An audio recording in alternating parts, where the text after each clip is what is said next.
Hello and welcome back to my genre survey and to my predictions for AEW All In 2024, the biggest show on the AEW calendar.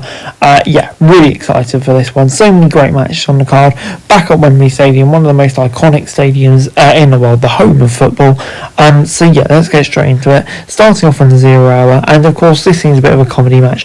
Willow Nightingale and Tomohiro Ishii taking on Chris Statlander and Stokely Hathaway. And let's face it, there's only going to be one winner here. It's going to be Willow and Ishii. Obviously, we'll get some fun moments, of course, I imagine, with Ishii and Stokely. I think this is kind of just a precursor to the match that we're going to get all out between the two ladies. And obviously fits in the card. Of course, Willow and the team will get the win here.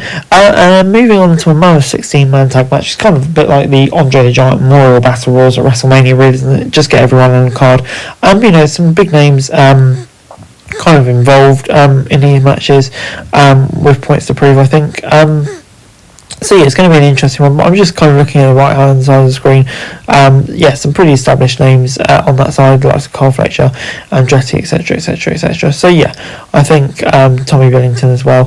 I think that team will definitely get the win there, give them a big babyface win. But moving on into kind of an ROH focused match in a way, Rhodes, the Von Erichs, Guevara, and Shibata taking on Gates of Agony and Undisputed Kingdom.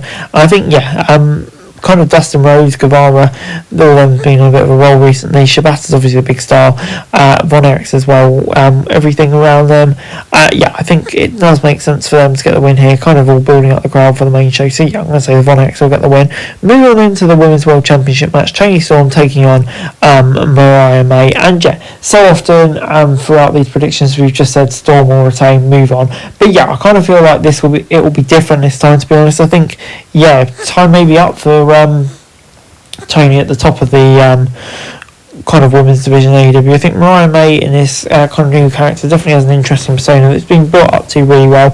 I think it's Mariah May's time to really shine, and maybe we'll get a return from Jamie Hayter in there as well too. You'd love to see that. But moving on into Will Ospreay against MJF for the AEW International title, or the US title, whatever it's called now. MJF coming into this one as champion following that great match on Dynamite. But I think it's kind of all been set up for Ospreay. Obviously not challenging for the world title this year. That'll come in time, you'd think, though. For him to win the title, I'm going to say it'll be Ospreay who gets this big moment in front of his home crowd. Moving on into Jack Perry defending his TNT title against Darby Allin. And this is really an interesting one to call. Obviously a lot of this was set up in blood and guts with that ultra violent, brutal match that we saw between these two superstars, this is going to be a really interesting match, I think, to work out how it all plays out. I think one that could go over. It's going to be violent and everything, but I think we could get a big babyface winner. I'm going to say Darby will come in the new champ. Moving on into Mercedes Moné taking on Britt Baker for the TBS Championship. And obviously two of the biggest stars in the AEW Women's Division. I think many people will say the build's been a bit up and down for this, not quite perfect, but I think we know the quality of these two women, how good they can be in the ring. Obviously both have kind of been away for a little while recently. It'll be interesting to see how they all attack, but I think it's still going to be a great match. I don't think Mercedes Moné is ready to lose yet, so I'm going to say she'll retain. Moving on into the Casino Gauntlet match, and there's going to be so many questions coming into this one. What surprises and debuts are we going to get? Who's going to be featured? What position? How will it kind of all shape up, etc. So many questions, and this I have to say is a match that I really am looking forward to. And I'm going to say that we're going to get a surprise debut from Ricochet, maybe a few others away, but I think Ricochet will be the main one. I think he can make an immediate impact here, but I think Hangman will get the win. I think it just makes sense for him to potentially say Swerve next up. But moving on into Jericho against Hook at an FTW Championship match, I think Jericho, he'll get his moment, singing Fozzy to the ring at Wembley Stadium, doing it 2 years in a row. Fair enough. But I think kind of has to be time for him to drop the title, give Hook back his FTW title, really kind of get Hook some momentum again. And I think that's exactly what happened. I'm going to say Hook will get the win. Moving on into the Young Bucks defending their tag team titles against Acclaimed and FTR. And I think this is another interesting one because Young Bucks haven't really done an awful lot with the belts recently, and the three-way match kind of makes it interesting because, you know, they don't have to be pinned, etc., etc.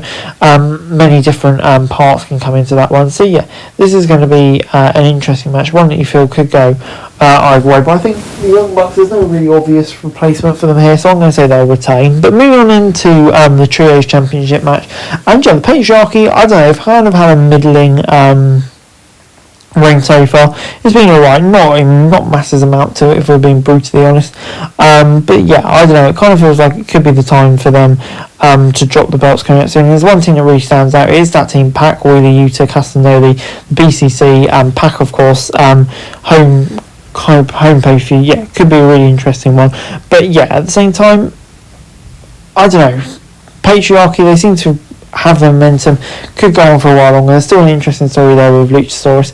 It's between those two teams for me. It's a toss-up. I'm going to say the Patriarchy. And finally, in our main event, we've got Swerve Strickland against Bryan Danielson for the AEW World Championship. Yeah, cannot wait for this match. It's going to be an absolute ripper, that's for sure. So many interesting storyline narratives in it. Of course, we're going to get a great match. But yeah, is it all the rules, all of this talk, hyping up the Danielson retirement? Personally, I think it is. I think it's been overdone to the point where you think, yeah, they're planning for him to win. His career's going to go on for a bit longer. He's going to get this amazing moment. I think that's exactly what's going to happen. I think we're going to get a new champ.